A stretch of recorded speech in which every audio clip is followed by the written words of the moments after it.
And Hello. yeah, and we're live. Nope. Oh, cool. Sorry, uh, my OBS froze up a little bit for a second there.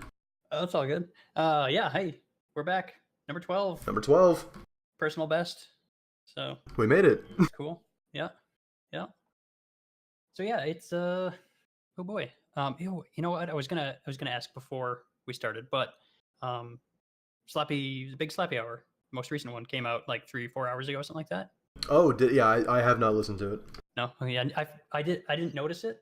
I don't know how because I was on the forum and somehow I just slipped by me. So I was yeah would have liked to have listened to it, so I maybe would have something extra to talk about, but I'll get it I guess afterwards. Yeah, So, yeah. Premature apology if you hear any music in the background of this recording from my mic. The bar next door is having an outdoor concert, and that might pollute my audio a little bit. yeah, I think we'll be okay. Sounds good to me, but I don't know if that means anything. Yeah, I turned my mic levels down a bit, and then pushed my OBS volume up a bit so I could still get a nice even balance. But we'll see how it goes. If there's some Hmm. pollution, this probably won't be happening next week either. So either way, you want to just jump right into it? Yeah, let's get some questions here. We got Luke first off. I think so. Yeah. Yeah. Bonks for last week. So yeah, he asked thoughts on Gritty. What type of nightmare fuel do you think this will spawn? Oh Uh, man. Oh, Gritty. I don't. Yeah. I mean, that's just what people in Philadelphia look like. Take it from me. Now, what the baseball team has a big Muppety mascot thing too, doesn't it? The Philly Fanatic. Fanatic, that's what it was. Is there? So in my head, I was like, this.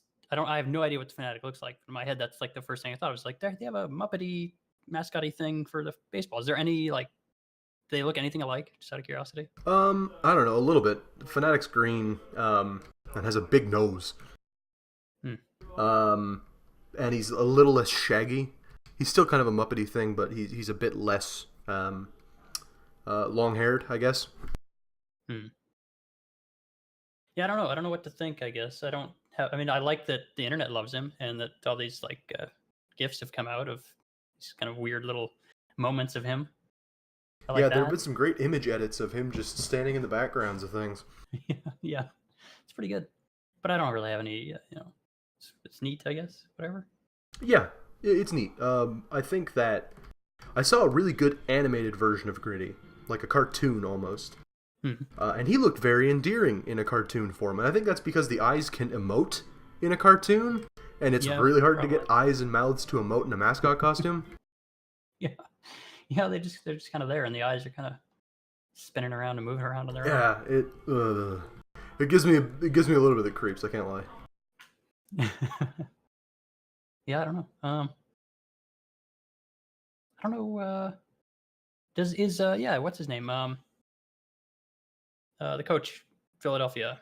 I Oh should know this. fuck. Axtell. Yes, Yes, he was the University of North Dakota coach for a fair while. he was, wasn't he? Yes, yes, I'm a fan of him. I don't know how. I mean, I guess he's been doing okay in Philadelphia. They've been Yeah, they're all decent. right. Yeah, So they've been better. They've been worse. I don't know how much of that's him. He was really good for us, but I don't know really how well he's doing for them. But This I'm a is fan. like this is your perfect opportunity to bully Luke about the Flyers. Oh, is he a Flyers fan? I'm almost positive. Hmm. I mean, I don't know enough about the NHL to bully anybody. So Yeah, yeah. and I just don't care enough about the Flyers to want to bully them. Yeah. So what about how are you guys? I'm good. Yeah. This band outside's really good, but I don't know if you listen to any like Kings of Leon or like Okay. the Killers kind of. The dude's voice has So got like a real Brandon Flowers kind of tone. oh, okay. They're not doing those songs though, are they? No, they're playing original material, I think. Okay. Okay. Because when I was in Cyprus, there was a like a bar band that would play, and they would cover Kings of Leon and Killers and that kind of stuff. So when you said those two things, I was like, oh, they're not actually doing that, are they? Because I think those are like things like "Sex is on Fire" and um oh god, what's Well, You Somebody, or, yeah, You Somebody was the other big Kings of Leon song. yeah, and those are like I think fairly common cover songs. Yeah, they are. Well, it's a shame. I don't know. I like Kings of Leon a lot, but more for their like real Nashville Southern fried rock kind of music rather than their radio rock stuff. Right. Okay. I don't know. That's like as much as I know about them is the radio Yeah, stuff. So. yeah. So I'm good. How are you, Rich? Yeah, weird. I'm pretty good. It's been a nice lazy Saturday. I spent all day doing nothing, which is fantastic. That is fantastic. Yeah, it was pretty great. Pretty great. Yeah, so yeah, doing good. Thanks for asking, Luke. Yeah, thank you for asking, Luke. How are you doing? Let me know in the comments. Click like. Jeez. Oh, jeez. Okay. So his third question then, as the season has hit the halfway point, are you happy with your players' results so far? Yes and no. You know, there's good I things. saw you got a lot more blocks now all of a sudden. Yeah, I don't know where that came from. I would rather have. I don't know. I was high points, low blocks early on, and now I'm high blocks, low points. I would rather have the high points. I'll be honest. I would like to have that back. I mean, 33 is pretty solid though. It is. It is. Put you in the top 10 or no? No, I'm well out of the top 10 now. I thought they were. I want to say I'm a few spots back at the top 10 right 30, now. Yeah, 34 is the number 10 spot. So. Yeah. I was hanging in there for a bit. Looked like the Stevens year, and now, not so much. Yeah. I mean, the team's doing good though. So. Yes, we're doing good as a team, and that's really what's important. Yep. Let's see what else you got there. Yeah, I'm doing okay. I could be better. I could be worse. My hits are up from last year, which is nice. A little bit, yeah. Oh man, those blocks have gone up a lot more. Last I checked, I think you were around 20 something. Yeah. But the last time we talked about it, you were in single digits, which was really weird. I think weren't you like something like that? Single digits are like really low tens. It was obnoxiously low. Like, I don't know. If I can break 35, I guess I'll be happy because that's career high still. That should be. I would imagine that's gonna happen. Probably. I was hoping to break 40 this year, but doesn't look like that's gonna happen. Yeah, stalled out a little bit. Yeah, I mean maybe, but that might be a bit of a long shot. It depends how these last 9 games go. You know. Yeah. So yeah. Yeah. How about you, Rich? Yeah. How's Lumberg doing? Points are pretty rough, but that's to be expected given age and player build. I should probably look to verify because I'm not 100% sure where I'm at. 24 points, not great, but that's not really terrible either though. His jam anymore. Yeah, 128 hits, which is just I think 10th in the league, which I'm okay with. But my pace has slowed because our lines changed up. I was on pace for about 160. Technically, right now I think I'm probably still on pace for about 150, but my pace has slowed. So I think I'm probably going to be in the 135, 140 area. That's I got still put on the pretty same line good. as it's okay. I got to put on the same line as Nova, and that he hits a decent amount as well. So that's cut into my hits a bit. Yeah, you need to be put on the line with guys that are not super physical.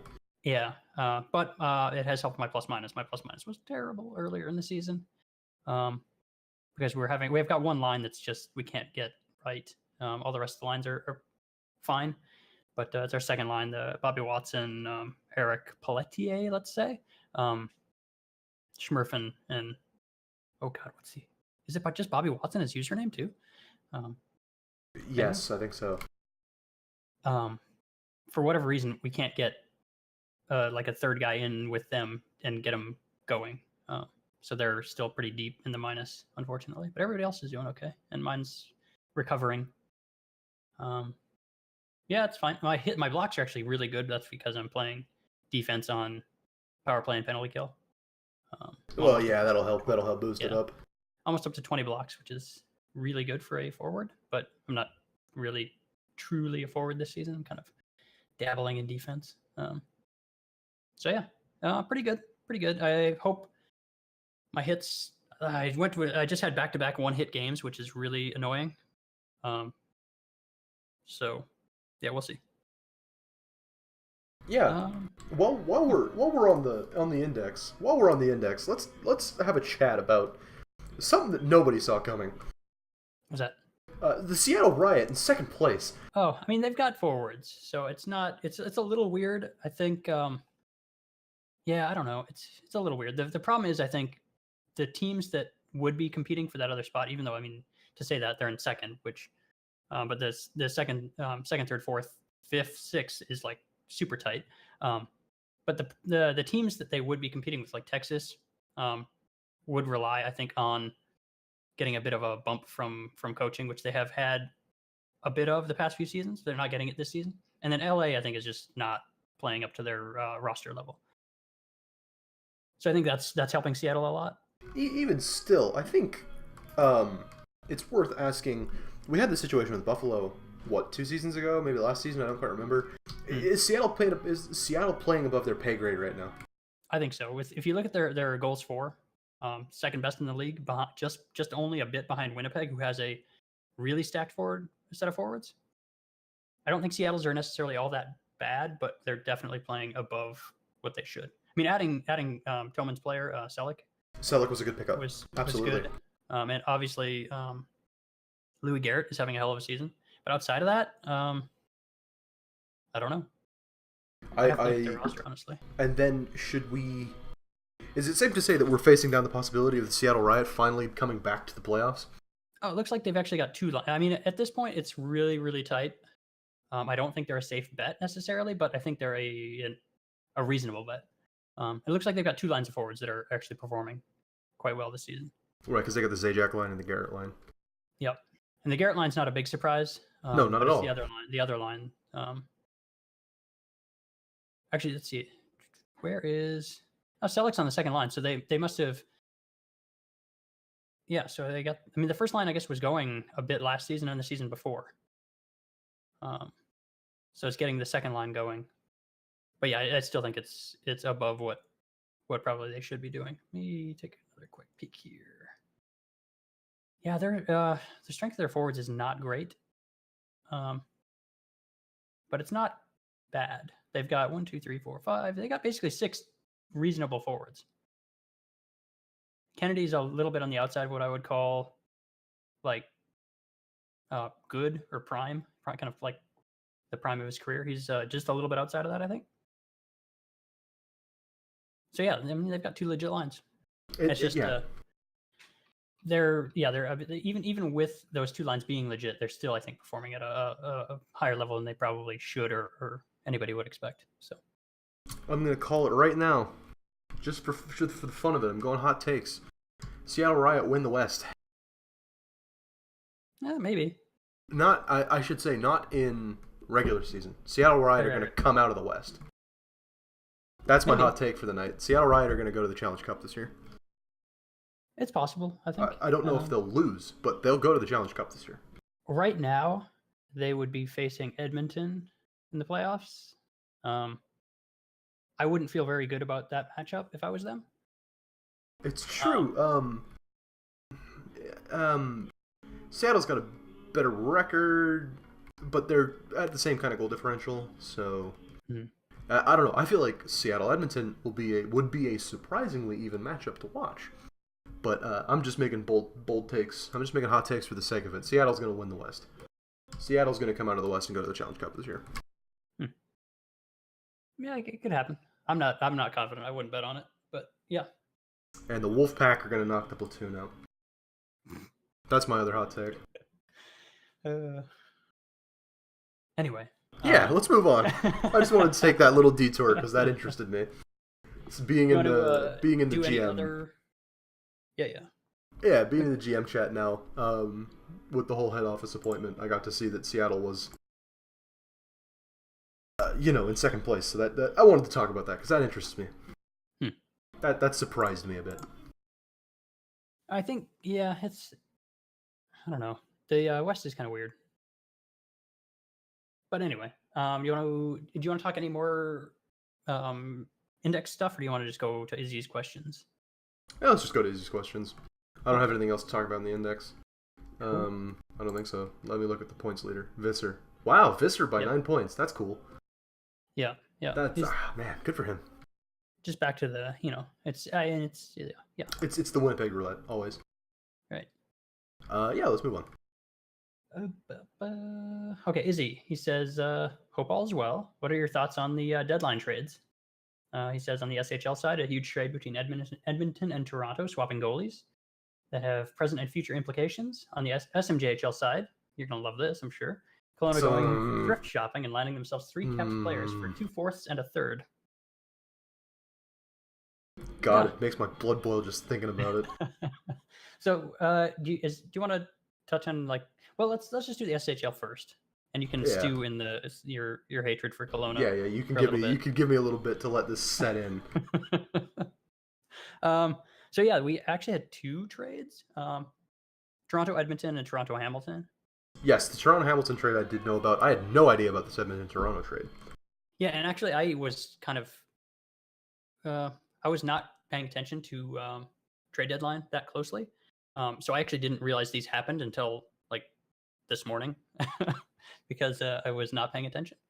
But yeah, I think I don't know that either of these. I don't know. They're weird trades to me. I mean, I guess the Toronto and Hamilton one has probably less impact on both teams. Probably, fairly even. Yeah, it's fairly even. Were there any picks moved in that trade? I had the other one up. Let me pull it up. I don't think so. I think there was. There might have been. Just because Vicarian was younger. I think Vicarian's younger. I don't remember. No, I'm pretty sure Vicarian's like a season older. It's definitely older, but I think it's only like a season. I don't think it's very much. There we go, Torham. Here we go. Yeah, we picked up a third for Vicarian. Yep. Probably not any. I mean, what? S46. That's it's going to be that probably might be. That might be post Reddit. That might be a Reddit draft. I think 45 is supposed to be, maybe? I don't remember. It'll be the Reddit draft for juniors, but then 46 will be the Reddit draft for the SHL. If that's the case, then that's a good pick. That's a very good pick. Yeah, I mean potentially. It's even in a Reddit draft, there's still a lot of people dropping out by the time the SHL draft hits. And a third, although it's a Toronto third, so it's kind of hard to tell exactly where that's going to be at this, come the draft. Yeah. Probably a middle third, I would guess. I don't think it's going to be necessarily a high third or a low third. I think it's going to be somewhere in the middle, assuming they kind of continue this gradual upward trend. That's the path that they seem to be on too, right? Mm-hmm. Yeah. I'm a big fan of Enigmatic too, so I like that. I love NG. Yeah. So yeah, I think there's not a whole lot to say there. It's fairly even. Yeah. Cool. But Toronto Edmonton. Yeah, I need to look at this because I didn't even know this happened. Yeah, it's kind of weird to me. I think the timing of it feels weird because Edmonton is like they're going to be in the playoffs almost certainly, barring some kind of crazy collapse. I don't get it. I really one of the don't best get teams. this one. Yeah, they're clearly one of the best teams in the West. So they're kind of downgrading at goalie, but getting younger. Is this Toronto trying to make a push? Is that what this is? I don't know. I don't know. Maybe, but I don't know that they're necessarily in a position to like. I mean, they're not out. They're not out of it. They're how far back are they? They're a point back. 3 points. 2 or 3 points. Yeah. They're in a position to make a push. Is getting McFadden the move that they needed to make? I don't know. It's McFadden's an upgrade for sure, right? Absolutely. But, over yeah, without a doubt. But and if he plans on sticking around for a while, he can stick around for quite some time. So I'm sure he's still got a nice little pile of TPE. Well, and that'll be great for Toronto too. Let's see if he's if they can keep McFadden, that's awesome. The player's not been moved yet in rosters. Come on. Oh, there he is. Oh, he's actually lower than I thought. He must not be working that hard to kind of maintain his level, although he's also older than I realized too. He's S28. He's at 1151 TPE. I thought he was still around like the 13 range. So he's not. I mean, that's still plenty for a goaltender. So. Yeah, I don't know. This is a good trade for Toronto, and probably a good trade for Edmonton. Getting that first back is a good pick, especially in the coming draft. Wait a minute. Tuck has more TPE than McFadden. What is this? Yeah, this is just a weird trade to me. What is this trade? This whole thing is just a weird trade to me. I don't see why Toronto needed to offload Tuck. And McFadden, the thing is, Tuck might be higher in TPE, but that doesn't necessarily mean Tuck is going to perform better in the sim. That's But true, but even still, they didn't need to make this move. Wait a minute. What? I'm looking at the wrong. Wait a minute, Stan. What's happening here? Is Tuck a a defenseman? What? I thought he was a goalie. What's happening here? Completely out of my mind here. Am I looking at the wrong guy? Yes, I'm looking at the wrong guy. I was going to say, don't make me think I'm going crazy. There's Tor Tuck and Tommy Tuck. Yes, two different guys. I was looking at Tor. Okay. But still, Tommy Tuck's 900 TPE, which is not that much lower than... Okay, that makes way more sense. Whoa. I just had a meltdown. Even still, this seems weird to me. How many more seasons McFadden got left in him? Realistically. If he wants them, I mean, 5 easy, but at 1100 TPE, and I don't know how hard he's really working. Exactly. To right? maintain that. And Tuck is not even in regression yet, to my knowledge. I don't Tuck have is S39. He's really young. He's young. I don't have strong feelings about this trade. I just don't see why it needed to be made. I don't see why it needed. I don't get it. I don't think this makes Toronto immediately better. It does slightly, but not enough to, I think, make sense. I don't know. And they gave up a first. Yeah, they definitely feel like it makes them better if they're making that, if they're adding a first to the trade. It just, yeah, I don't know. I don't know. This trade doesn't seem like it needed to happen. No, and Toronto's been fighting with Tuck. Not fighting with him, but they've been fighting for a spot with Tuck as their netminder. I don't see why this trade needed to happen. And if their goal is to make a push, and McFadden isn't the key, then what was the point? I don't know. I don't understand. Ugh. I'm gonna call out ML and nobody and ask them to give me a fucking answer, because I just don't see why this trade actually needed to happen.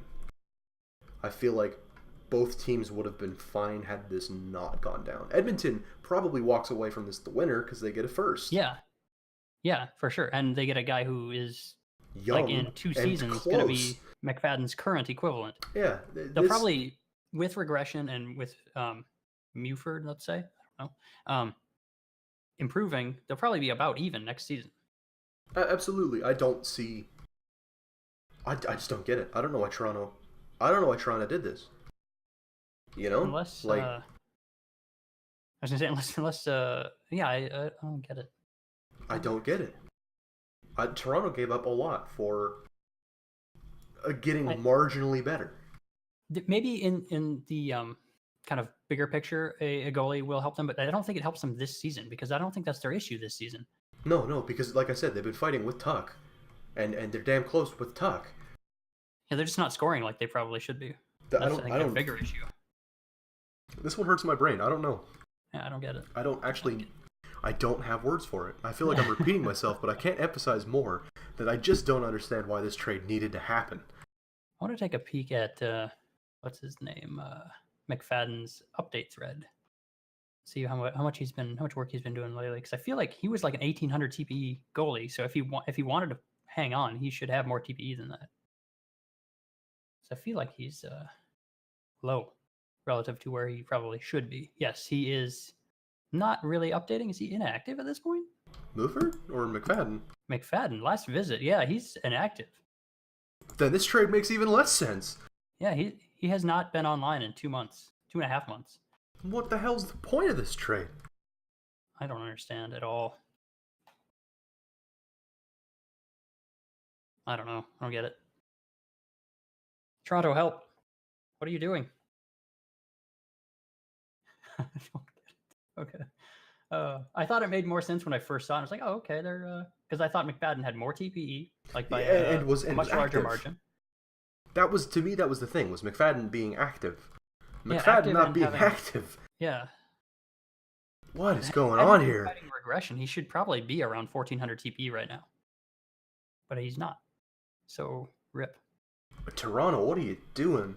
I'm going to specifically tag ML in this. I always do, but with specificity this time. That I need to know why this trade exists, because this does not.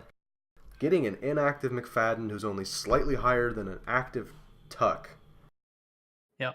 Listen, I defend Clardy's trades a bit, but So I'd like to hear. I don't want to attack them on this trade, but I just explain it.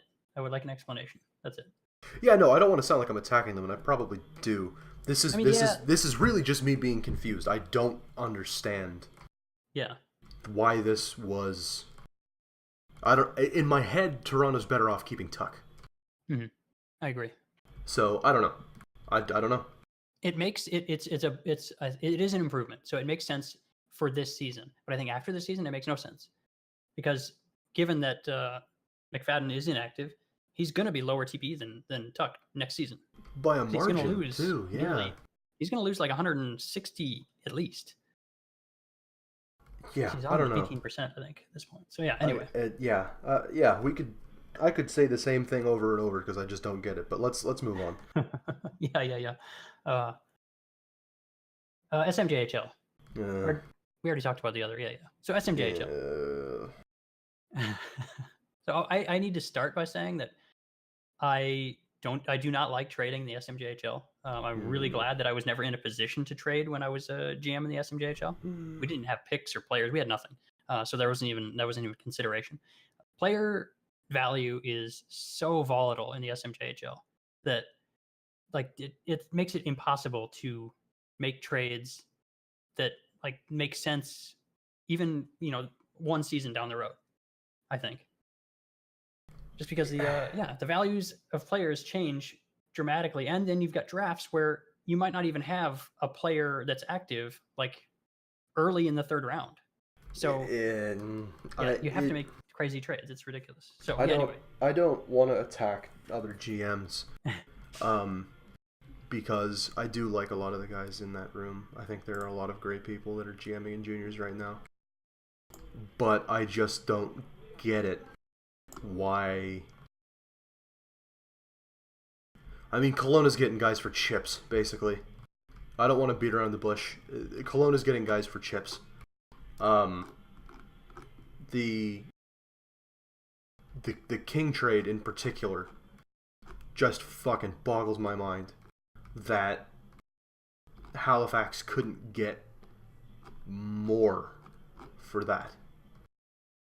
It like I don't have much to say beyond I just don't understand how Kelowna gets a capped forward in King and a pick. A conditional pick that is dropped if S45 isn't a Reddit draft, granted, but a pick nonetheless for a fucking third in S45. That trade in particular fucking boggles my mind. So I guess the thought is that S45 is going to be most likely a Reddit draft. It's a winter Reddit draft, so it's not going to be probably as good as summer. As a summer, yeah. But that's the feeling, I think, right? So we've got, what are the other ones? Fourths. One's a 44, or yeah, S44, one's S46. But the S44 becomes a third if, okay. But it's still, that's not the Reddit draft. If that's, again, like I said, the feeling is that the S45 draft is going to be the Reddit draft.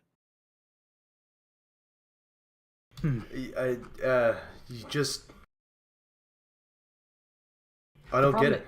This is the problem that I have with the SMJHL trading is there's no way of knowing whether these picks actually have value. Because there's no telling. There's no telling. In a non-Reddit draft, there's almost no chance that anything, in the fourth for sure, but the third, I think it's a very slim chance that that third round pick has value in a non-Reddit draft. And that's part of the problem with SMJHL trading. Is picks are, the value of a pick is extremely variable.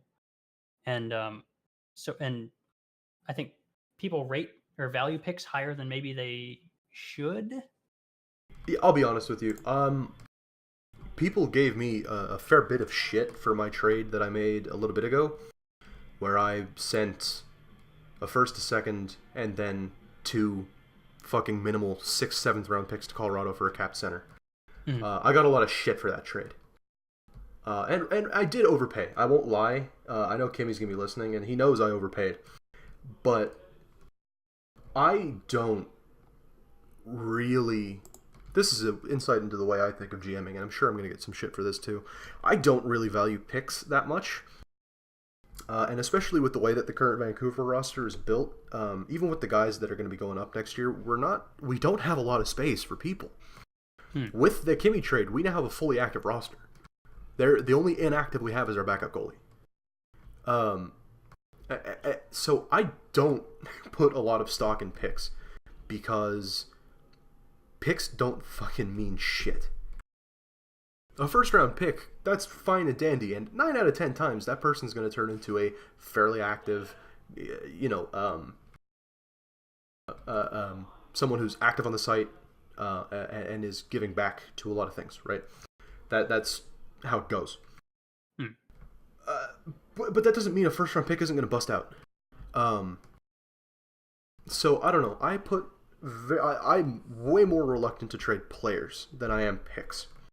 Because as a GM, for me, at the end of the day, cup, no cup, President's Trophy, no President's Trophy, first or eighth.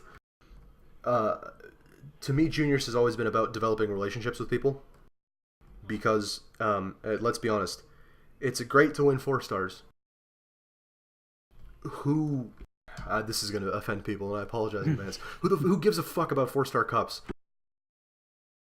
In the grand scheme of things. Yeah, I tend to agree a bit. The most important thing a SMJHL GM does is develop successful players for the SHL. For sure. And that is, for me, it's juniors should be a time to learn the sim, figure out what kind of builds work, figure out where to put your shit, develop relationships with people on different teams so that your transition into the big leagues is smooth. Winning cups is a side effect. And I don't want to take away how great it is to win a cup. I don't want to take that away from anybody because it's a great accomplishment. We all want them. But it just...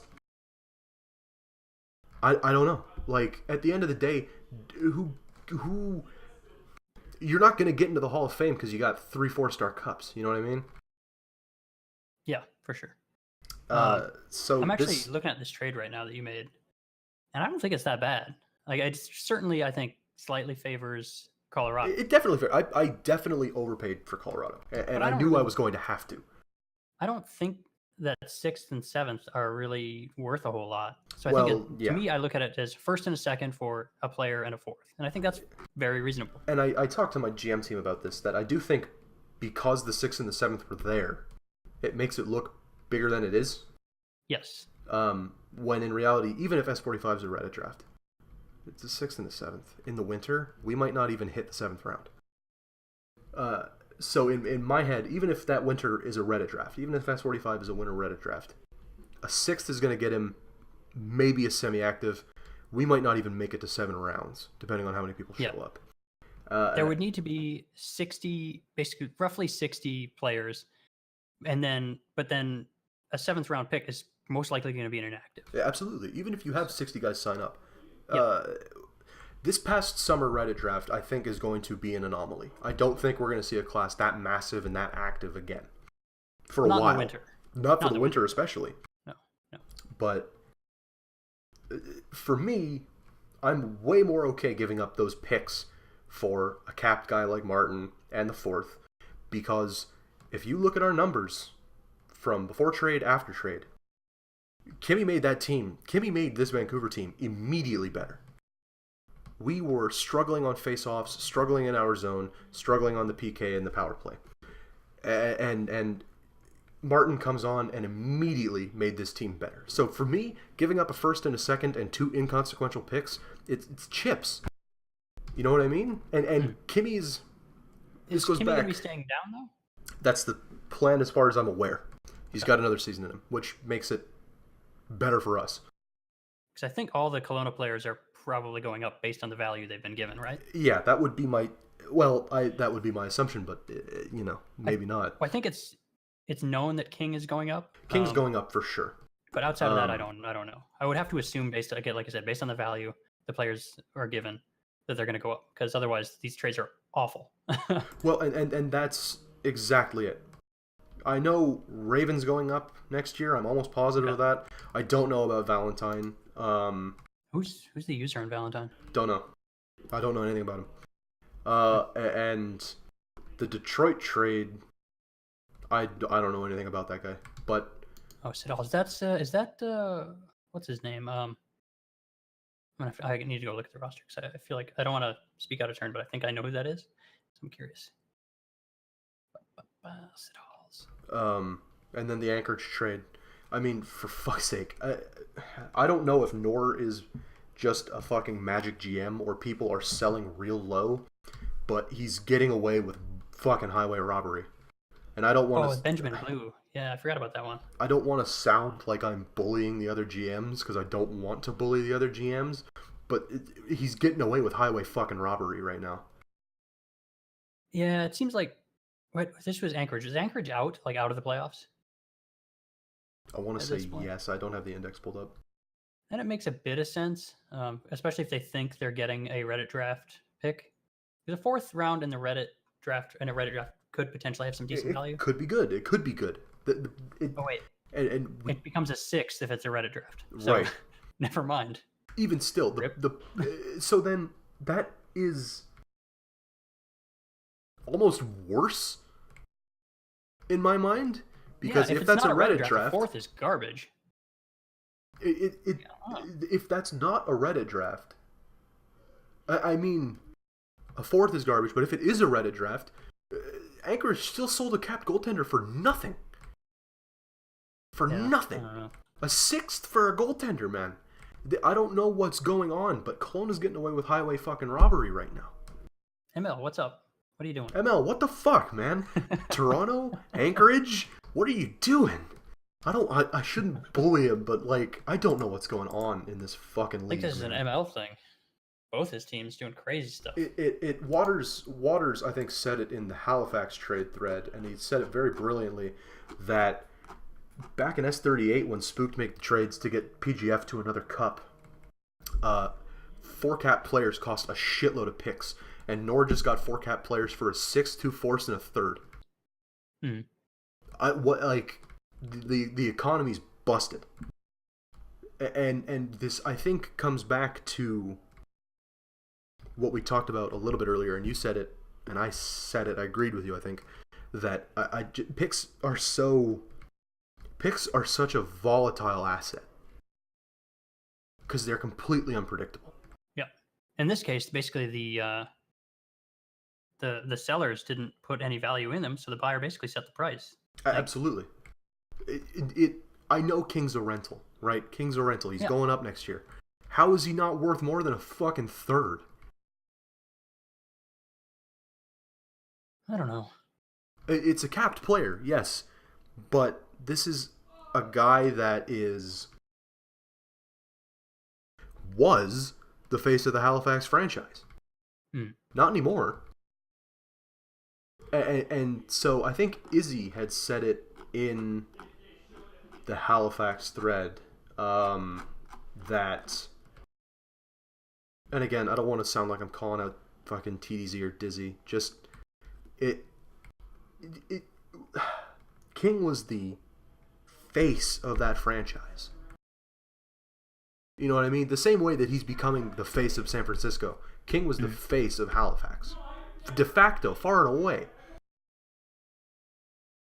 And this is like you're losing a capped player, sure, but it's not like this is just some dude. This is the face of your franchise being sold for chips.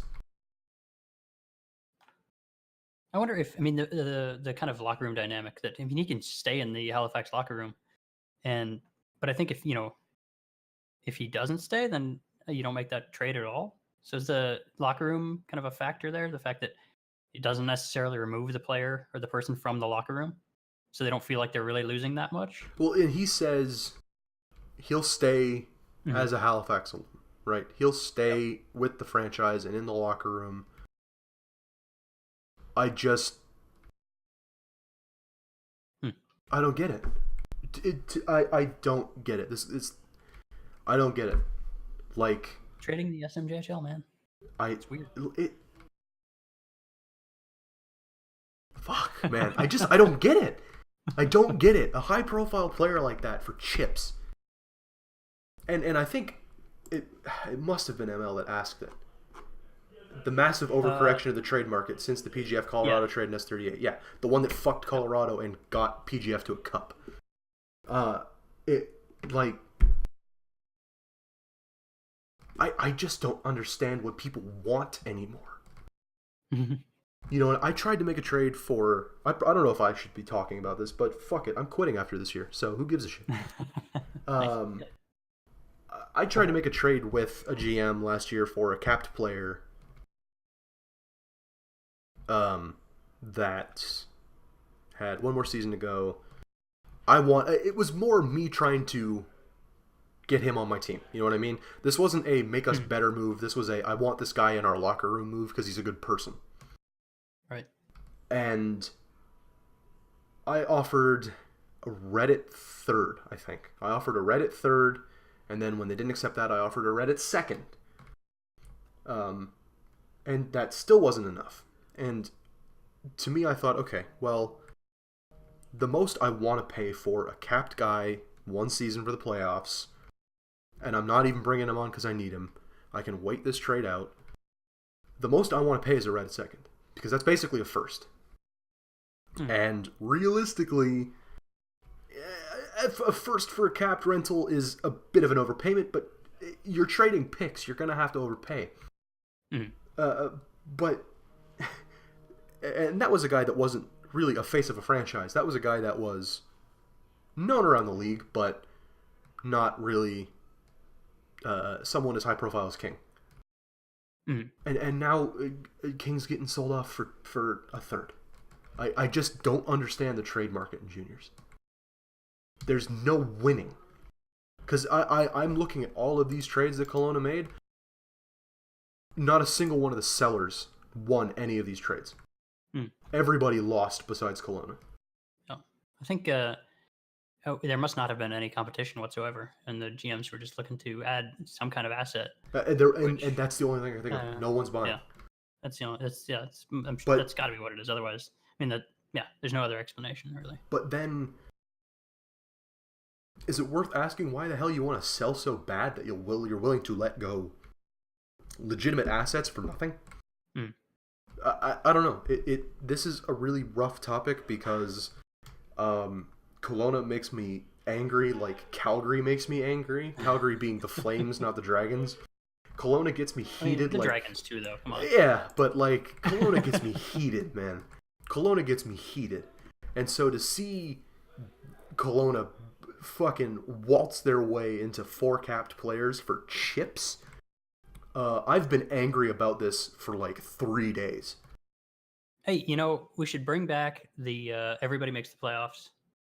So there's less selling of players. I agree with that more statement. Hockey. I agree with that statement. Bring back everybody makes the playoffs and just run 8-1, 8-1, 7-2, 6-3, 4-5. Just run it that way.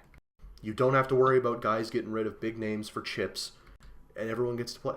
It's juniors. Who gives a shit? Hockey. In SHL, don't do that. But it's juniors. Who gives a shit? Yep. It's fucked. The trading economy in juniors is fucked. There's not a better way to say it. Like I said, I'm so glad I did not have to deal with trading because it would have been my nightmare trying to figure out player value. And I'm horrible at trading. Horrible at trading. But I don't give a shit about my picks. And I talked about this to... I shouldn't say I don't give a shit about my picks, because I do, but I'm willing to be more loose with picks than I am with people. And more importantly than that, since I am leaving, I don't want to say anything specific about who I'm going to recommend for my spot, but I talked to my management team, and I said, I'm leaving after this year, so I need you to be okay with what we're selling, because it's your problem after this year. I could sell every first we have for nothing, and it wouldn't affect me. And so at the end of the day, for me, with that fucking Colorado trade, it was my boys are comfortable with what we're doing, so it's fine. What pisses me off is then seeing Kelowna get all this value for fucking nothing. But that's because I am a jealous prick. I don't know. I want a cup. That's what I want. That's it. If I can get a cup this year, I can fucking retire the site happy when I'm done. If not, then it was a good run. It was a good run. I got my President's trophies. It was a good run. Yeah, that was fun. That was a long conversation, and I feel like I repeated myself a lot. But I have to emphasize, I just don't get it. I do not get the Toronto trade. I do not get any of the Kelowna trades. Yeah, I do that too. So I think you're okay. See, you go on you go off on fantasy. I go off on people making decisions I think don't make sense. Either way, let's move on. So yeah, the next topic is actually another one I could potentially talk too much on. Yeah, this could be a long one, folks. Strap in. What are we at, by the way? Because we are at 45 minutes. Oh, nice. It's pretty good. We haven't really talked about that much, have we? No. I don't feel like it. I feel like I just spent 20 minutes repeating myself, but that's fine. Yeah, it's good. It's good. Yeah, so let's dig into these questions from Slappy. Yeah. First question, and one that I'm very, very interested in hearing your opinions on and talking about myself. Slappy says, I'd love to hear you guys really dig into the sim mechanics as you understand them, run through the attributes, and give your opinions on relative merit and the relationships between them. I respect you guys and would value your help in furtherance of my understanding. I'm only vaguely qualified to talk about the sim. I have, 9 seasons of GM experience and then 4 seasons of GM experience in the PHL. So I have a bit of experience with Simon. Most of my knowledge comes from guys smarter than me that I've just taken information from. Yeah, I feel in terms of building lines and things like that, I don't really have any idea what's going on. But player builds, I feel fairly confident in kind of what I have learned. I did a lot of, probably too much, build simming in the juniors, and kind of clued me in on some stuff. I also talked with Tanner a fair bit about some things, build related, and then I got some other information from him. So yeah, I feel on the whole I'm fairly confident in forward builds. Defense, I'm not really sure. Yeah, hey, look, I can fill that gap. It's chill. Yeah. Goalies, I don't actually. No. I haven't built a goalie in the way that SHL builds a goalie, but I have built a goalie in PHL. So I kind of know the basics of goalie building, but other than that, I feel confident in defense. You feel confident in forward, and we can kind of futz our way around goalie until something makes sense. So how do you want to do this? You want to just go down the attribute list and kind of yeah, let me pull up the index again. The band has started playing again. Uh-oh. I think it's a different band because now they're doing like Led Zeppelin covers. Not very. Are they better or worse? Here, can you tell? They're worse. They're worse by a margin. That their drummer sounds good, but I don't know. I've got the index pulled up. Let's just talk attributes. Yeah. Yeah. Just want to go checking. Talk about some checking really quick. No. So yeah, I think we'll talk about. Well, okay. Let's start with checking. I have a problem with the way Simon T handles a lot of stuff, but checking is probably the worst, I think. Yeah, checking is one of those stats that it's really hard to nail down where you should be with it. Yeah, it's entirely relative. Entirely. Yeah, absolutely. It seems to me that the way that checking is handled in the sim is that there's a hit available for your team, and the person with the highest checking on the ice currently makes the hit. It doesn't, like, that seems to be the extent of deciding who gets the hit. Not necessarily always the person with the highest checking, but the person with the highest checking has the best chance. They have the edge, absolutely. I think this is probably the most pronounced when you look at a team like Toronto, especially with their forwards. If you go to Toronto and sort their roster by checking, you'll notice that the Highest forward is Chris York at 75. The next highest is now Linda Svikarian, although she hasn't been with the team very long, so I don't know if you can really factor her in. Yeah, well, and her checking is so low. What's that? Her checking is so low. Yeah. So all their forwards are 40 or lower than 45, and he's at a 75. And then if you go to the scoring and sort by hits, you'll notice that Chris York has 159 hits, which is yep. It might be top in the league. No, it's not. It's second or third, I think, because what's his name? Oh God, Slowpoke. I can't remember his player name. Horvat. Oh, actually, York's fourth at 159. That's still very high. Yeah, that's still very high. Yeah. You look at the rest of the team, and defense aside, because I don't know how that relates to forwards, but the next highest forward is Anders Christensen with 48. Yes, it's a very. So my problem with that is he's only a 75 checking. I had a season. Okay, I remember specifically it was Theo Kane set what was at the time the record for the most hits in a season. But he did so with 75 checking, with a checking weakness. I that season I believe that was the season I was at 98 checking, and I think I was in the top 10 probably. I don't remember. But to me that's like insanely frustrating that a guy who's a checking weakness, who has low checking, he's getting his hits on the strength of, well, not on the strength of, on the weakness of the rest of his team's checking, and on the strength of playing a lot of minutes. Well, and that's exactly it. Is more, I think, more than any other attribute in the sim, checking is the most dependent on your line mates. I'm not sure about that because, and I think maybe that's the case because so many players are so low in checking.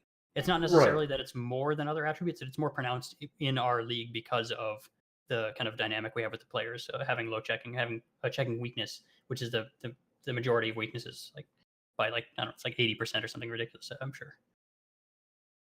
So yeah, so that's my problem with checking. And what was I gonna say else about that? Oh boy. I think you may be right. I may be speaking too soon. It definitely is a thing in this league, and I think Slappy asks about it a little bit later, that people follow a very certain build. There's like 3 or 4 builds that you can follow and have success in this league, and most of those involve a low checking. And so I think you are right that because most people are going to have a low checking, it becomes more pronounced when you have high checking. Yep. Well, it's not even high checking. Like, you just have to have some checking. 75 is not what I would call high checking. I think, and I think that's because you're power forward and you had high checking. I would call 75. Yeah. I would call 75 high for league average.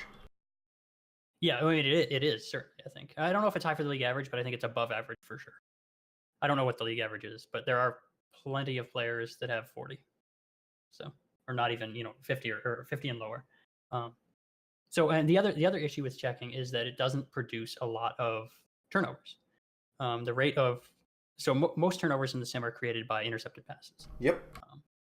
Checking, I think Slowpoke did a series of, I think it was Slowpoke did a series of articles talking about effective checking, effective hitting in the sim. I believe it's been a while, but basically it's like single digit percentage of turnovers are a result of hits. So they're not. I think that's another part of the league the builds in the league, because there's a lot of high skating, a lot of high puck handling, that are going to be able to retrieve those pucks when they're knocked loose, but then recovered by the same team. So yeah, checking's weird. It's not super effective. It's not. Yeah, I don't know. So I have frustrations with checking, but I don't know what else to say about it. Yeah, I think you elaborated on it better than I could, and that makes sense considering you've had more experience with what it does as a player. Yeah, it also translates fairly directly to penalty minutes. Yes. There's a little bit of variation there. So I think if you start lowering your strength, because you'll actually see players like Theo Kane in his record-setting season.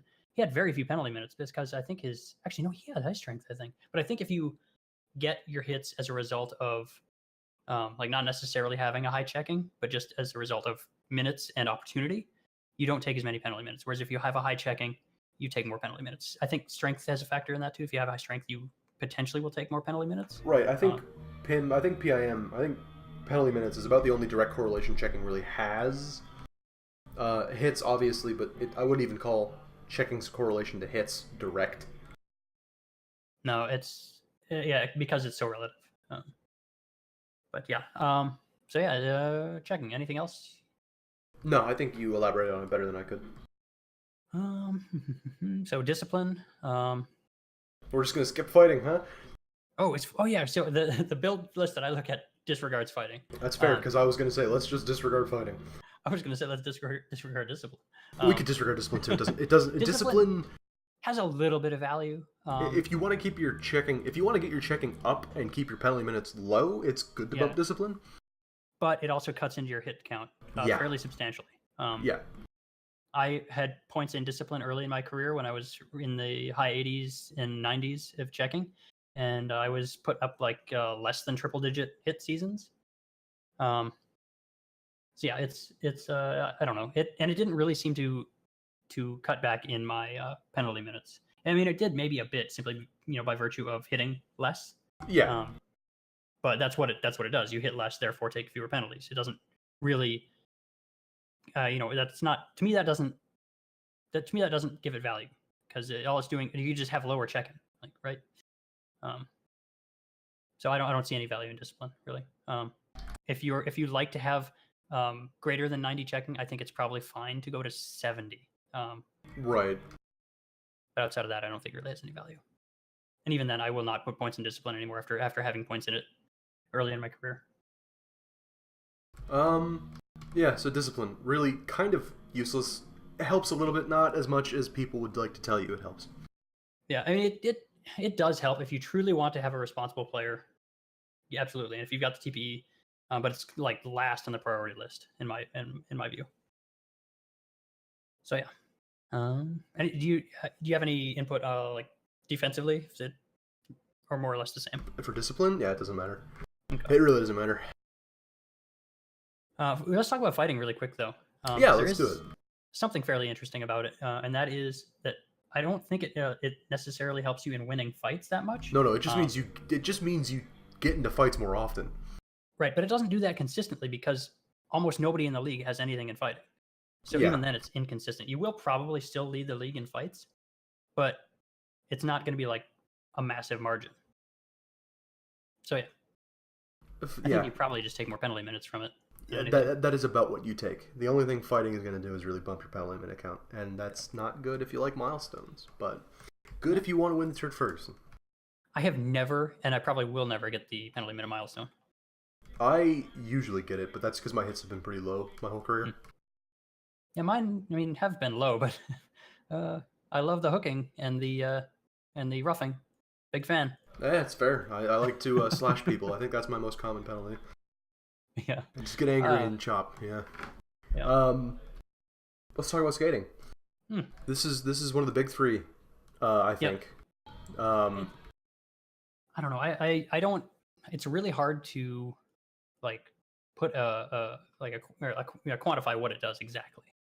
It's very important for sure because it does things like retrieve the puck, get to say like pucks that are dumped into the zone, which does happen in the sim. But I don't know that it does things like get you into position to like make a defensive play on a player skating or intercepting passes. I don't know that it does any of that. You would logically think that skating would increase your ability to get from A to B to make a play like intercepting a pass, like stick lifting another player to dispossess them. But there's no real way that I know of to kind of put that like on like any kind of value on that. No, and I think the best stat for that is probably defense, puck handling, maybe. As far as I'm aware, skating is really only good for moving the puck without getting hit. Right.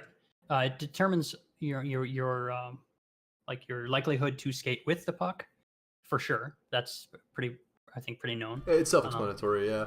Yeah. And then your ability to do so as well.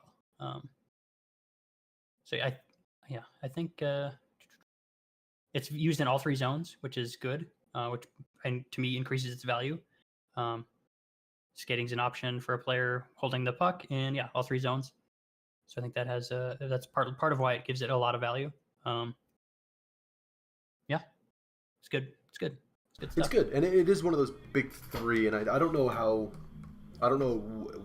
you were told about the big 3. For me, it was you want to keep a gap. You always want to keep a gap between those 3. I don't know that I necessarily agree with that. I agree with that in juniors. Yes. Because I feel like it's, first of all, it gives you more direction when you're building a player, and it makes it the GM's job easier in determining that player's kind of behavior. I think that's less of a hard. It's not really a hard rule, but I think it's certainly less of a rule in SHL. Yeah, because I mean, at the end of the day, SHL's endgame is 99s and 90s and everything, pretty much. Yeah. Yep. And you've got there is like a precedent for players with 99 passing, 99 scoring doing very well. And that's actually even current. Terrence Nova, who's having a hell of a season, is 99 passing, 99 scoring. Right. So, I think it's a bit situational. Like you have to have the right players with that person. But that's, I think, the case with everybody. So that doesn't, I'm just saying nothing, I guess. Hold on. The band is covering Muse. Ooh, see, that doesn't, I know that that's a band, but that's as much as I know. That's okay. They're not doing a very good job of it. That's my interjection. Strength. I genuinely don't know what strength does beyond making it easier to avoid getting hit, and occasionally helping with face-offs and centers. Right. So strength, there's I think I don't know if this is for sure known, but I think the belief is that strength kind of helps with everything. So it's like a tertiary modifier for kind of everything. The things we do know fairly positively it does is avoid getting knocked off the puck when hit. And the other thing is, like you said, face-offs. In my testing in juniors, it was basically face-offs, obviously, is the primary stat. Strength, I would say, is secondary. Although it's not as secondary as something like puck handling. Puck handling probably is for skating. And then even a very distant kind of tertiary for face-offs is going to be passing. Passing, I found, had a very, very, very small effect on face-offs. In all of my testing, I have guys running basically similar face-off numbers in terms of face-off strength. And the guy who had higher passing would always very, very marginally edge out the guy who was lower passing. Okay. But it's very, very marginal. But strength is, I think, a secondary face-off. That's the only real thing you can, I think, quantify what strength does within the sim. Is you will see a first liner with 90 face-off, 90 strength. They should be around the 51 to 52% face-off win, roughly, because they're going to more or less break even with other first line face-off guys, and then they're occasionally going to get favorable matchups against second and third liners. So they should be just a bit above 50. When you see a guy like my player had 99 strength for the majority of his center career, so I was typically in the 54% range, usually. Sometimes higher, sometimes slightly lower, but usually above that 51 to 52 range. So that's the biggest thing that I always saw with strength was the face-offs. Yeah. Okay, that's good to know. And that's a fairly in-depth talk about what it does and how it's useful for people. Yeah. The other issue is it like I said, is widely believed to be a factor in everything, I think. And a lot of people will say it's one of the most important stats. I'm fairly certain I've seen JY say that he rates strength very highly. I don't because I find it so difficult to know truly what it does in those things, and I don't really think it's that big a deal, personally, unless you're center. Yeah, in which case you do want it. Yep, and I don't think honestly a strength is worth it to me. No, I don't think think 90 so is fine. I think you're better off putting your strength somewhere else. Although as a power forward, your option being checking and strength, maybe strength is technically the better option. I prefer checking because I want to hit all you nerds with 40 checking. There you go. So let's talk endurance. Endurance is a weird one. This is more. Endurance doesn't really mean anything in this league. Obviously, because the way endurance works, as far as I'm aware, is that after a certain amount of minutes, you will lose. It kind of it makes hits to your attribute totals based on how long you've been on the ice, Mm-hmm. which is it's good to have. I think most people can get away with 80-ish endurance depending on the minutes they're doing. Low line minute guys can get away with 70, but endurance doesn't really do anything for this league like it does other ones. Fatigue is off for us. Yes. So, fatigue and injury are super, super, super affected by endurance. Better endurance, the less fatigue you're going to suffer, and I think the less likely you're going to be injured in hand with durability. So, endurance is that stat that I think you can afford to neglect more than almost anything else on the board. As long as you are in a set position where your endurance is fine for the minutes you're playing, it's that stat that you really don't need to worry about until you're going to be getting more minutes. Yeah, kind of. So yeah, basically, yeah, there's certain kind of like tiers of minutes that you play, and at each tier you lose slightly more attributes. It's I think a fixed number. So like, I want to say the most we lose is like 3, though. It's not very much. So Yeah, when it's you're in not much. that highest tier of like minutes played, you lose 3 attribute points across the board, which isn't very much. But the problem is, since everybody's 90s and 99s, it kind of is, right? Yeah. So you can't, you have like when you're at that top tier, you pretty much have to have 90 endurance just because you don't want to lose any more than other people. You also don't want Exactly. your top tier players taking shorter shifts. So yeah, it's important and not important kind of at the same time. It's important because everybody else is going to be 90, so you kind of got to be too. Yeah, at that point you do have to keep up with what the rest of the league looks like. Yep. It's a weird one. Yeah. Yeah. There's really not a lot to say about it other than yeah, you have to know what kind of minutes you're playing. You can adjust based on that. But if you're a top tier player, if you're hitting that 1400 TPE mark, you should probably have 90. Yeah, you should be hitting 90, but that's about the time you're going to be capping your build off anyway. So Yep. So yeah, there's really not a ton to say there. yeah, durability we can skip because it doesn't matter in this league. Yep. So let's talk puck handling. I think Puck handling. this is actually a really, really important stat that people don't think about. It is Maybe. part of the decision making formula. Puck handling is huge for determining if you skate with a puck or puck handling makes it so you have less of a chance to lose control of your puck while you're skating. As far as being a defender goes, it also gives you a better chance to block shots or to deflect shots. But it is one of the 5 stats in the decision-making formula. So I do think it is one of the more important ones on the board. Yeah, I'm not 100% certain because it's a secondary. I don't, it's probably in the like second tier of attributes. But it's definitely important. In my testing in juniors, the I will say this does not apply to the SHL. So it's just kind of give you an idea of maybe sort of how it affects people, but I don't expect this to be necessarily applicable to the SHL simply because, like I said, everybody's going to be 90s and 99s, so it's going to be less evident. But in juniors, when I was testing builds, players with higher puck handling consistently had a better plus minus. Right. So that's kind of all I noticed with it. And it wasn't significant, but they were just always a little bit higher. So yeah, that's good. I mean, it's one of those that if you're looking for does he ask about this later? But less conventional weaknesses? He does not. It doesn't look like it. He kind of does. He talks about cookie cutter builds. As a less conventional weakness choice, I don't think it's a bad one. It's probably one of the better ones.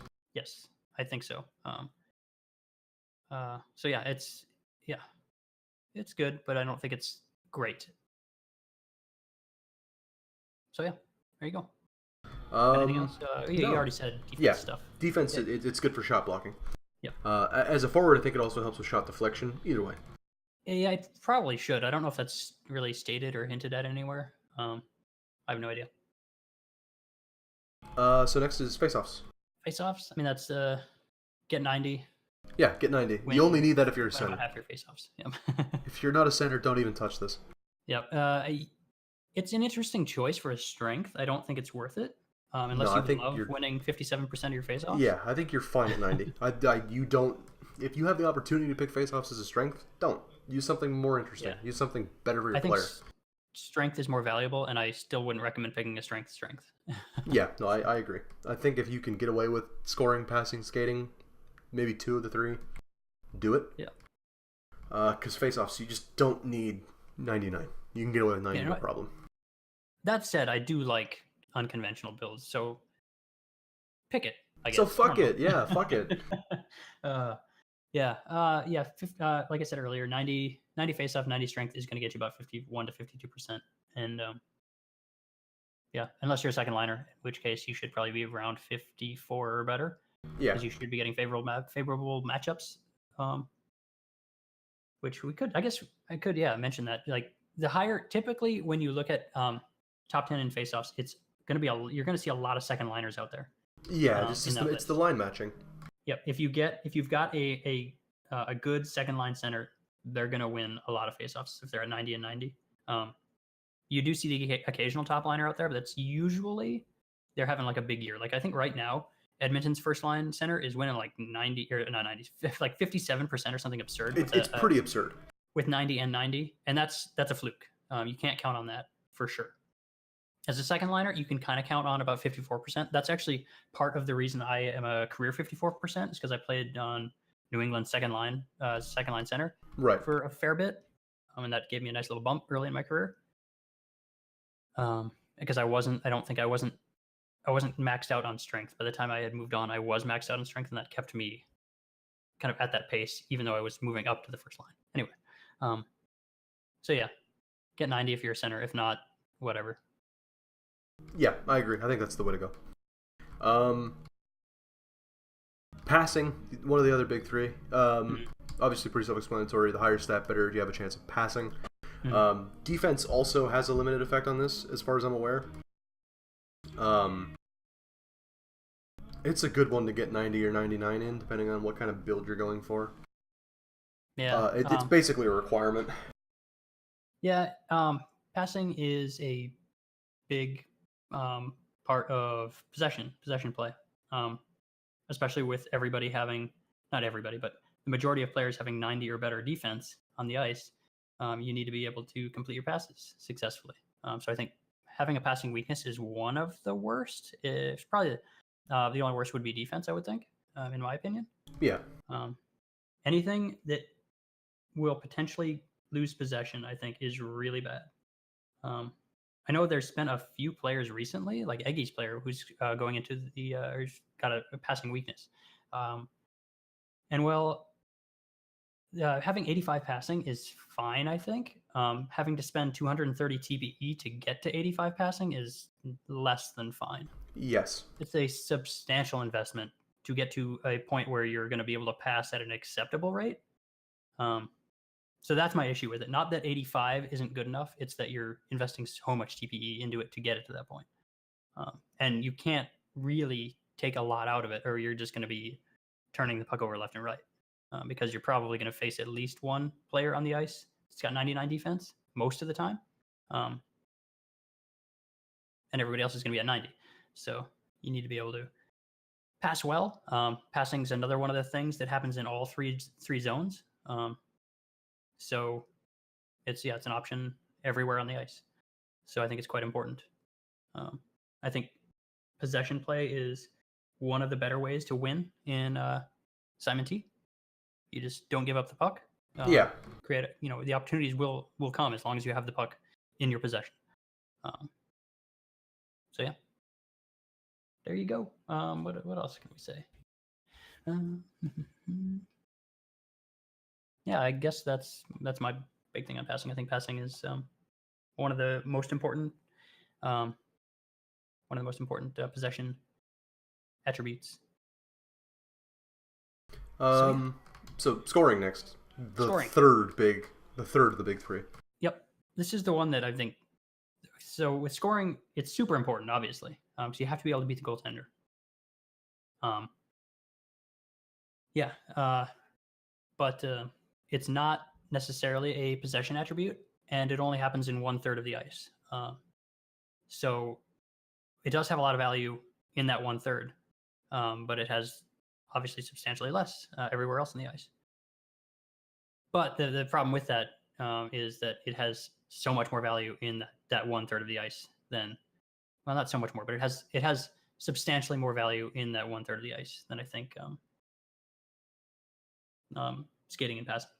Yeah, Because yeah, like I said, all the goaltenders are all basically maxed out in this league. Not entirely, but largely. very close. Yeah, And if you're a guy like me who has a scoring weakness, which is I think one of the better weakness choices, it does also limit your ability to beat the goaltender. Like for me, a good season is like 8% shooting. right. But if you're 90 or 99, if you're 99, basically you should be shooting into the 10 to 12 range. I think 10 to 12%. Yeah, that's about right. Put it. It's yeah, like I said, it's one of the attributes that is least tied to possession. If you have lower scoring, you're less likely to shoot. When you do shoot, it's not going to be great, but it's also not going to get like an intercepted pass. You're just going to get a save for the most part. Yeah, I mean, you're gonna get blocked, saved. You're gonna shoot wide. Yep, it's less likely to turn into a turnover. I think I said this before, but as a power forward, I think it's probably the most optimal weakness choice. Probably, yeah. Since you're going to be spending more of your time focused on being a playmaker, maybe, but more importantly than that, being a body on the ice. Yep, and retaining possession. I would much rather have an attribute that is like I said, the least tied to possession as a weakness than anything else. I think, like we said earlier, I think puck handling's probably second. It's tough because even with a scoring weakness, I want to have 85 scoring, and like I said earlier, that's 230 TPE invested into something that doesn't end up being that good. But on the upside of that as a weakness is it's one that you can kind of take points out of and not worry that much, as long as you have other guys lined up with you that can shoot the puck. Oh boy, yeah. I love possession play, therefore scoring. Scoring, not necessarily lower. Yeah, it's not as important for the way that you build your players. Yep.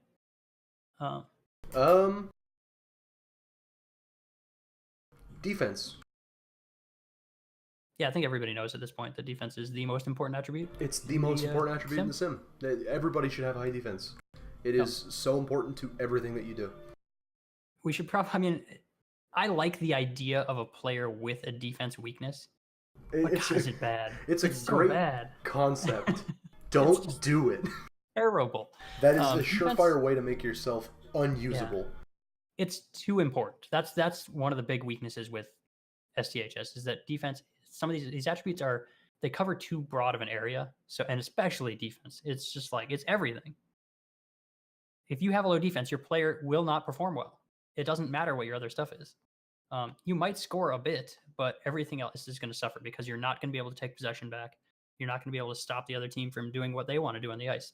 If the other team's a possession team and you have low defense, like forget about it. You're done. Yeah, no, it is bar none the most important stat in the sim. And if your GM is not telling you to put points into defense, they need to be fired as a GM. Yeah, I mean, do you have the index up still? No, but I can pull it up. I would, yeah. Oh, yes, I do. I do have the index up. What's up? Go to let me make sure this is still accurate before I do it. Okay, yeah, go to Calgary's roster and sort by defense. And then you might have an understanding of why they're a good team. Just for the sake of it, let's look at it. Yep. Almost everybody, the lowest defense anybody has on that team is a 70. Yeah, half their team has 99 defense. Half their team is sitting at 99 defense, and there's a reason they're that good, and it's because of that. Yeah, it's why. I mean, it's not entirely because of that, but it's certainly a big factor. Yeah, huge. There's a reason almost every player in the sim should have defense as a strength. I think you can get away with 90, but having 99 isn't going to hurt you. No, 90 is fine. And the problem is the strength of defense turns, and this is kind of part of his next question is it makes it so important that these cookie cutter builds become a necessity, because you're going to be playing other teams that are running these builds. So you kind of have to remain competitive, do the same thing. But defense, put points in it. Put points in it, for God's sake. And we only got one more, penalty shot, which is, I think, as self-explanatory as it gets. Yeah, don't put points in it. Don't put points in it, or put all of your points in it. I mean, if your build's capped out, just start dumping points into penalty shot. Why not? You might as well. I don't think it from my discussions with Tanner, he said it does nothing. It does nothing. Does absolutely nothing. I have never tested. I've never bothered to test. I've never put any points into it. Like real life, the penalty shot is a fucking coin flip. I just feel like it's a bit redundant if you've got a scoring attribute, a puck handling attribute. Those should be, to me, like, just if the player's good at those two things, then I mean, and that's kind of how it works. If you got a high scoring, you're usually better off. I guess I haven't looked at the numbers to see, like, how players perform the penalty shot. But my thought would be to put high scoring players in there, and that's it. So yeah. So that's all the stats. Yeah, that's we've got to be well over at this point, don't we? Oh, we are well over. We're an hour and 21 minutes in. Whew, okay. So let's talk about cookie cutter and whether or not we're becoming one. I think the answer is yes. See, I actually think the answer is no. I don't think it's any worse necessarily than it was. I think it's changing slightly. I think the meta of the SHL is changing slightly because we're seeing a lot more of these scoring, skating, defense builds, which is relatively new. But I think when you look at the kind of the standard build, which is the passing or scoring, and then skating, puck handling, right? Yeah, it's like that's the standard build, and that makes sense. I think from a new player's perspective coming in, those are the things you want for the most part. If you're trying to emulate a player who's really good, like a Connor McDavid type or something like that, those are the things you want to make as your strengths if you want to emulate that type of player, that superstar kind of player. So it makes total sense that that's like the normal base kind of cookie cutter build. But I don't feel like it's gotten worse. I don't think so either. I think it's always been, if you want to find great success in this league, you do have to follow a formula. Yes. But I don't think it's gotten worse. I know it's really hard to tell. I guess maybe I kind of think it has, because I'm looking at thinking about players that came in as power forward builds that have sold out, I guess is the term. Because they had to pay to get their build changed. But yeah, and gone away from the power forward build because it's not an optimal meta build. It can be successful and it has its uses, and but it's really not truly one of the optimal builds. Whereas something like to me, in my opinion, and I think this is not any kind of big secret, the two-way forward build is the premier build because of you can basically build it like a playmaker or a sniper, but it just by default has the defense weakness or defense strength. But it also gives you the option of choosing strength as a weakness, rather. Did I say defense weakness? Yes, defense strength. But I knew what you meant. Yeah. But it gives you the option of checking or strength as a weakness, which is not necessarily better, but it gives you an option. Whereas the other builds are basically checking weakness. That's your only. It's the only viable option. Yeah. Yep. I don't think any of them even have the possibility of choosing a strength weakness. I think, if I remember right, God, I should probably look that up because it's been a while since I've looked at it. But if memory serves me, two-way forward is the only one that allows for the strength weakness. I believe you're correct. Player build templates. Where are we at here? Yeah, because like offensive forward is checking defense, which isn't even a choice. Same with playmaker, same with sniper. Checking defense, not even a choice. You don't take defense, and if you do, you probably use your free change on it because somebody on your team tells you that it's a terrible choice. But two-way forward has weakness. You can choose passing, scoring, checking, skating, puck handling, strength, and they're, to me, the only two choices are checking and strength. Checking and strength, absolutely. Strength is a totally viable option. Strength is, I think you can't totally ignore it, but I don't think it's that bad to have like 70 strength in the SHL.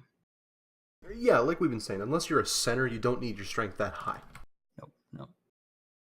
Yeah, I don't think it's so. Yeah, I think the and I kind of forgot. Oh, yeah, we were talking about cookie cutter builds. The transition may be that the two-way forward becomes the more cookie cutter build. But I still think new players are going to take the playmaker, sniper, offensive forward builds probably more because they're not going to know right off the bat that defense is so powerful. Yeah, I think you're right. So I think to answer the question, yes and no, right? I think the league has always been cookie cutter, but it's not so bad that it's hard to distinguish between people. Yeah. And Slappy actually says, are the newer users more likely to follow a certain build template within a very limited range? Probably. Yes. Like I said, I think it's natural for a player to want to be that scoring, puck handling, skating, or passing, puck handling, skating player because that's what people like for the most part.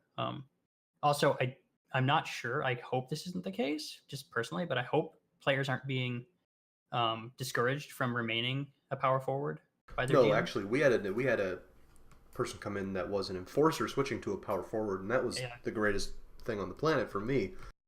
Yeah, don't encourage. I would hope that people aren't encouraging people to switch off of power forward, but definitely encourage them to switch off of enforcer. That shit's terrible.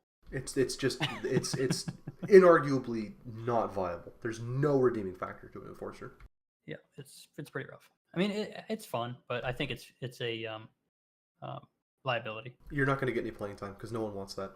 Yep. Yeah. So, yes, and yes, and yes, and no, and a little bit maybe. Oh, his last question.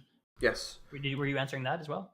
Sure, why not? Should everyone be trying to build a star? Does the league need guys willing to facilitate others towards statistical success? Obviously, people. Not everybody's a Connor McDavid. That's the way the NHL works. That's the way this should work. Right. Everybody's going to want to be, but that's not how it works. Because there are guys out there that are max builds that aren't performing. Like Visser doesn't have a better build than like Alex Light. He just doesn't. No, they're basically the same. I mean, I don't know what their builds are, but they're both maxed out, right? To my knowledge, yes. Visser's like 60 points in 40 games or something like that, and Alex Light is, I mean, he's like maybe a point per game. I think maybe, yeah. He's probably actually I think he's below a point per game. Sorry for singling out Alex Light soon, but nothing personal, just business. Yeah, to me that's a good example because there's no reason. Alex Light's at 40 points in 41 games, and he's even shooting 15%. He's even shooting a really high percentage. Shooting very high. So yeah, it just doesn't work that everybody's going to be. Another good example is he's like a million TPE, been maxed out forever. Never really had a great season. Right. It just doesn't work like that, you know. So that you don't get to choose to be a star. You can do your best and put yourself in the best position to be that star, but you don't really. I mean, unless you're Chris York, then you get to choose to be a star. Yeah, like I tell my guys all the time, at the end of the day, we can only do as best as we can. There's just at the end of it's up to Simon to a big degree. You can do as much as possible, max everything out, and if you just don't have the sim luck, it is what it is.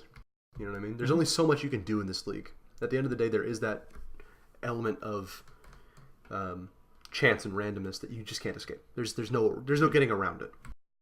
There's so many variables. Build doesn't. I mean, it matters, but if you don't have the right line composition, if you're on West Kendall, you know, there's other factors than just your player build. Sorry, I like to kind of poke at West Kendall because they're doing it again. They're doing it again, man. Every year, I feel bad. I do. It's so obnoxious and frustrating to watch because I don't know if I put them first in the East. I did. Sure, a lot of people did. We talk about it all the time. It's tough to put West Kendall in that spot because they're spotty. Yeah. And it's not their fault. It's Simon. You know, it's just I don't know. But hey, we got that cup. Yeah. It's the end of the day. Yeah. So anything else to say on that front, or? I don't think so. Yeah. Okay. Thanks, Slappy. Yes, I love that stuff. It's such a good topic.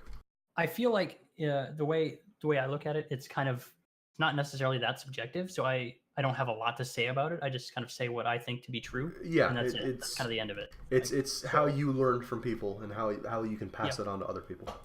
Yeah, I know a lot of people have a lot of different opinions on kind of what works in the sim, how how that stuff all works.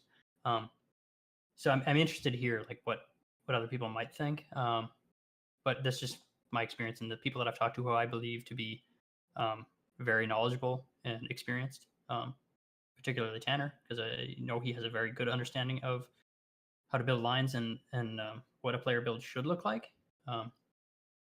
So yeah, there you go. Do we have anything to add for MLs? Yeah, no, I mean, ML wants to know about our thoughts on the massive overcorrection of the juniors trade market since the big PGF Colorado trade in S38 that fucked Colorado and took PGF to a cup. And I think I said my piece. I think I said my piece in the topic about the Kelowna trades. The market's fucked. The market's fucked. And it's going to take a bit to get it back to where it was, if people even want to get it back to where it was. It is bananas. It is bonkers. It is crazy. Everything's gone tits up, and I don't know what to do about it. But I'm leaving anyway, so you guys figure out how to deal with it. Just don't do what Jedi did and leave your co-GM or your replacement with a mess. That's what happened to us. Yeah, no players and no picks. I've tried my best to make sure that the guys, whoever takes over Vancouver, is set up well enough to continue keeping them, maybe not first in the league every year, but in the playoffs. And obviously, I depending on who's running it, I may or may not stick around as a advisory role. I don't know. Yeah. Yeah. So to answer your question, ML, it's fucked, buddy, and it's all Spooked's fault. That's all I gotta say on that front. Yeah, I think what are we at, like an hour and a half easy? Yeah, we are hour and 32 minutes. Oh, not okay. I was kind of being a little conservative there. I thought maybe we'd be more like an hour 45. So I feel pretty good about that. Yeah, no, an hour and a half. This is a longer one, but I think we got a lot of really good topics in. I do apologize for just fucking saying the same thing for 20 minutes about those Kelowna trades. But no, it's fine. It is what it is, you know.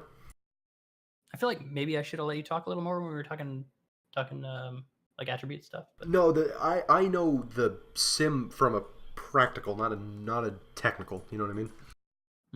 I've been doing a lot of line making. I don't do a lot of digging into what everything does with each other. I have a cursory knowledge of how the attributes work with one another. I know more about how to put lines together to kind of get success. And the answer is play all of your high TPE players on the same line. I promise it works. No, if I had to say anything about line building, synergize. You don't want a line of all scorers and no passers because that's going to fuck you. Yes. Line building is all synergy. I got a quick question. Yeah. Do you find that a scorer, passer, and like a utility player works? Like when I say utility, meaning more like maybe a more balanced build with some checking as well. Yeah. Yeah, and for the way I run lines, which is depending on the situation, for forwards I usually run like an 0-2-3, so 0 physical, 2 defensive, 3 offensive. But I've had lines that work with a scorer, passer, and a utility guy running a 1-2-2. I know a lot of people don't like the 1-2-2, and I don't use it super often because it is a super unreliable strat. But when you've got a guy that can move the body, it opens up a lot of room for your scorer and your passer. Plus, whatever you're running on defense, usually I want to run on first pairing a scorer and a passer back there, so that you've got a guy playing the body that opens up room for 4 other guys to get the puck around. I do think it works depending on the situation and the strategy. So I would say that if you are working as a balanced, maybe body player, not necessarily a power forward, but just someone who's going to be out there playing the body, opening up space, there's definitely room for that sort of a player on a line with a scorer and a passer. I don't think it should be limited to 2 scorers and a passer or 2 passers and a scorer. I think that line variation is incredibly important because chemistry is completely random. And if it works, there's no reason not to use it. So, real quick, as a player, I actually don't like using as a player that checks rather. I don't like using the physical, having a point in physical. Yeah, I feel like it makes me take more penalties than I should. And that is pretty common. Yeah, that when I run 1-2-2s just to see how it goes, you do see more penalty minutes, but sometimes, once in a blue moon, you'll actually see it bump points for the team. That's why I don't use it often. I've used it on certain strats before in my GMing tenure, but I just don't use it often enough to give it a hearty recommendation or anything. It's something worth testing to see if you can get any chemistry out of it, maybe. Yeah, I don't know that it makes me necessarily hit a lot more, but I do notice the penalty minutes a bit. It could be just situational because we didn't have a ton of success with it earlier in the season in Minnesota, right. But I'm pretty sure we ran that in Portland. We ran a bit of physical in Portland, and that team was fairly good given the roster that we had. So yeah, I don't know. It's tough, and at the end of the day, like I say, you can only do so much. Test sims don't mean shit. They give you an idea of what might work, and then it's up to the actual sim to tell you whether it does. So, line making's good and fun, but sometimes it doesn't matter. Neat. But that's my opinion on it. I don't know. Other people would tell you other things.